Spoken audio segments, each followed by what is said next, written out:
Welcome back, dear friends. This is your companion on the path of inner transformation. Today we explore one of the most paradoxical yet universal truths in human life: why we tend to hurt those we love the most.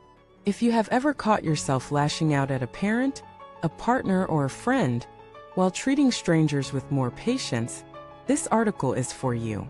We'll dive deep into the psychological roots, spiritual insights, and Buddhist wisdom behind this painful pattern and learn how to transform it.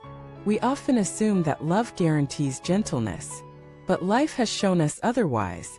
The people who occupy the innermost places in our hearts are family, spouses, children. Best friends are the very ones we often wound the deepest.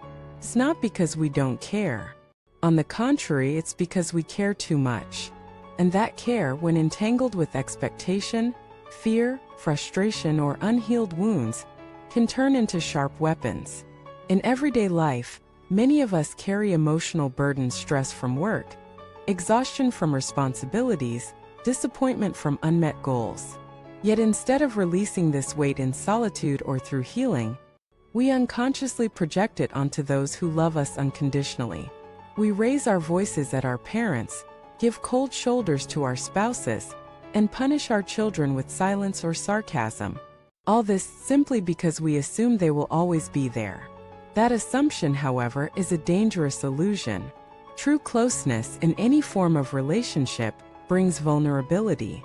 The more we open our hearts to someone, the more they hold the power to hurt us, and vice versa.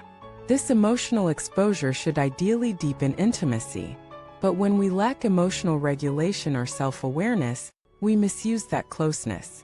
Our words become careless, our tone sharpens, our patience thins, and in moments of tension, our impulses override our wisdom.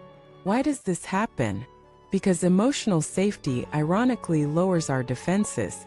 When we're in public or with acquaintances, we uphold our social filters: politeness, restraint, empathy.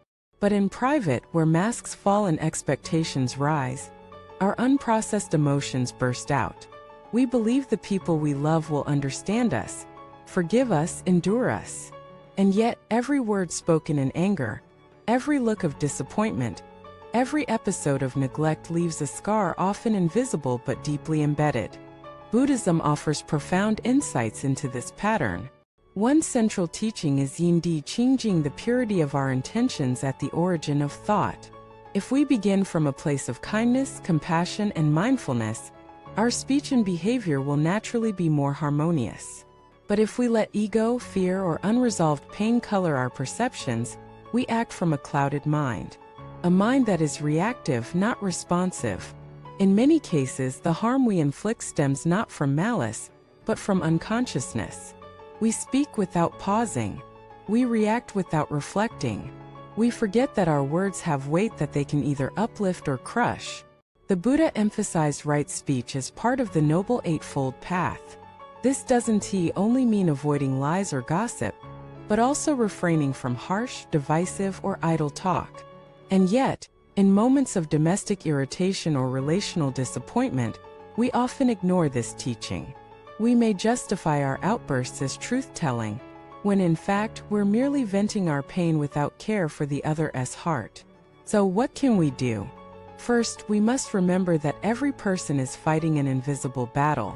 Your father's silence may stem from decades of repressed emotion.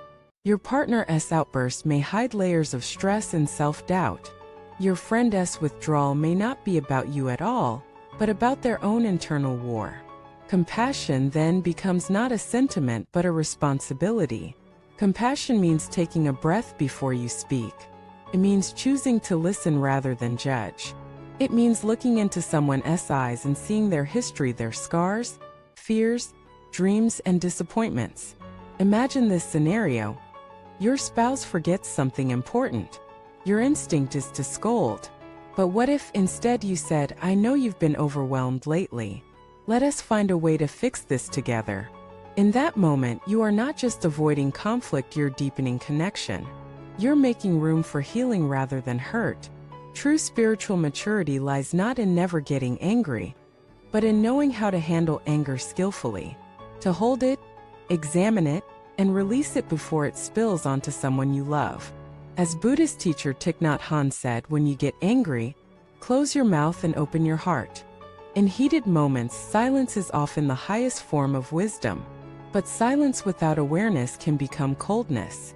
So let your silence be filled with presence, not punishment. Learn to ask, what is really hurting me right now? Am I reacting from the past? Is this moment asking for control or compassion? Another layer of understanding comes from the Buddhist concept of Wu Wo non-self. When we release our rigid identity, I am right, I was wronged, they should treat me better, we create space for humility and flexibility. Relationships then become less about ego clashes and more about shared growth. We must also abandon the illusion that intimacy removes responsibility. Love does not excuse rudeness. Trust does not justify neglect. The people closest to us deserve not our worst but our best. Not the leftovers of our patience but the center of our attention. We've all been both the wounded and the one who wounds. This duality is the human experience. But it can be transmuted. Through awareness, we can catch the moment when a sharp word rises to the tongue and choose silence instead. Through mindfulness, we can feel the surge of irritation in our chest and breathe into it rather than act on it. Through love, we can begin to speak more gently, even when frustrated. Not because we are weak, but because we are strong enough to pause, to reflect, and to care. In Buddhism, compassion is not measured by how much incense you burn or how many mantras you chant, but by how you treat people, especially in moments of difficulty. Can you be kind even when you're hurting? Can you protect the dignity of someone who just disappointed you? Can you see past behavior and touch the suffering beneath it? That is the real practice. And it begins at home with the people you claim to love. So, dear reader, the next time you find yourself about to lash out at someone you love, pause. Ask yourself, what would love say right now? Choose that response, not the automatic one. And if you do hurt someone, even unintentionally, have the courage to say, I'm sorry. That wasn't my intention.